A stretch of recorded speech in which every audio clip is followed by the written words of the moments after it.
What is going on, quarterback fantasy football league team owners? I'm your host, Saint25, and we come back to another power rankings here, man. We in week 4, man. Shit really starting to get through, man. We seeing the same thing from some of the same teams that we expected. I'm at the top, some at the bottom. Hey, man, I was right about some of these teams. I was also wrong, though. I was also wrong, but I was also right. But now let's get into these power rankings. Coming in at number 12, and with no movement from last week, at an unsurprising 0-3, we got Lopez. You actually suck. You need to stop putting energy into arguing with niggas in the chat and put that energy into winning some damn games. Like, trade Diggs already. That's why you 0-3. Ain't nobody else on your team. Ain't no top dogs. Like, stop standing Darnell Mooney in trades with other people. Ain't nobody want that nigga. I feel like we gonna be having the same conversation every week, man. Like, and I'm not even surprised by this at this point, yo. Jamal told me, I believed him. Now I'm not surprised. Coming in at number 11 with no movement from last week, sitting at a 0-3 record also, we got SEKAYI. All your suspensions are over with now. So you gonna actually win some games? Like, you 0-3, you gotta at least get one win. And don't blame your suspensions either for losing, because even if you started your best lineup every week,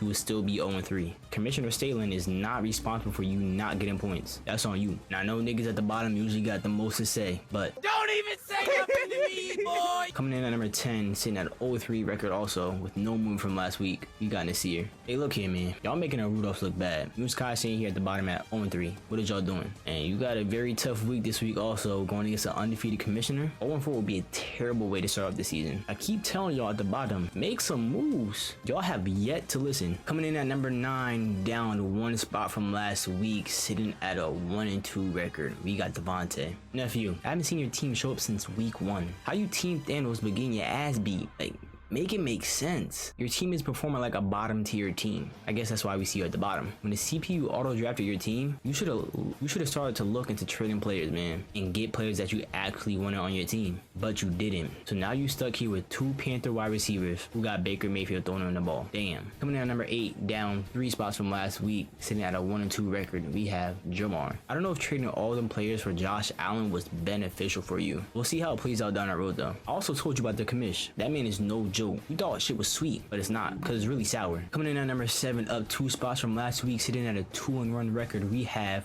Isaiah. It's hard to rank Isaiah because he's 2-1, but he's averaging less points than his opponents average against him, which is crazy. He's also averaging less points than the losers through 3 weeks. Go check the stats. Yeah, like, Isaiah's just in this weird spot right now. Do I think Isaiah is a top team? Absolutely not, until he proves otherwise. Now, Isaiah has one of the best benches in the league, but he just never seems to start the right people every week. Maybe if he started like the right people every week, we wouldn't be having this conversation. Like, in week 3, his bench put up 103 points, which was enough to beat 4 other teams in the league, and 5 if we included himself. His bench outscored his starters. Isaiah has the team capabilities to keep winning if he makes the right moves with his team. Let's see what he does. Coming in at number 6, up 1 spot from last week, sitting at a 2-1 record also, we have Chris. I don't trust you or your team yet. I see your record, but I don't see that dog in you. You're average team at best. Don't believe me? Look at the stats. Your team is just getting by. I don't know what you're gonna do though. You were betting on Rodgers to do good with the Morristown High School receiving core. You don't average a lot of points, so it's really hard to take you serious. I don't know, man. Do something. You wanted the power ranking so bad, but here it is. Coming in at number 5, down 2 spots from last week, sitting at a 1-2 record, we have PAPE. Alun's a little big bro. You had a bad week. I did not expect that from you. Don't let this shit happen again. Bounce back, nigga. Bounce back. I'm gonna give you the same challenge I gave Josh, because last week I was disappointed in you. You and your performance. Shit was bad. A real bad Michael Jackson.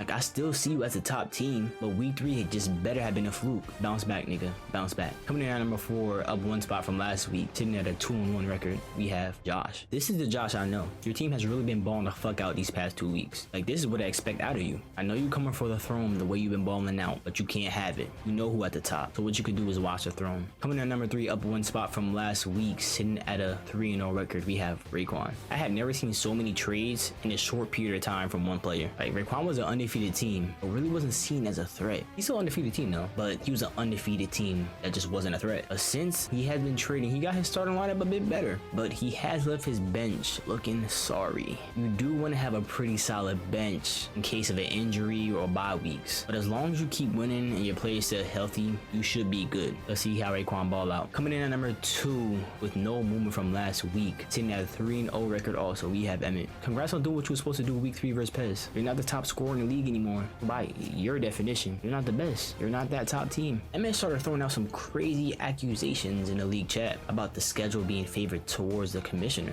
I feel like once the commissioner became the league leading scorer, he felt some type of way and needed some type of excuse to invalidate the commission being the top dog. Last week, it was a 1-point difference, and this week it's the schedule. What's it going to be next week? It seems like EMMET just refuses to acknowledge Naeem as another top team, even though Naeem acknowledges EMMET. I don't know, man. You just gotta get that hit out your heart, Skip. Coming in at number 1, unsurprisingly, with no movement from last week, 3-0 record, undefeated. We got Naeem. Man, Naeem has been the kryptonite to every team he's played so far. Everyone dropping under 100, like the snoring desert at night, and he's looking to continue that into week 4. Man, I don't know how the commission keeps winning like this. Must be scripted.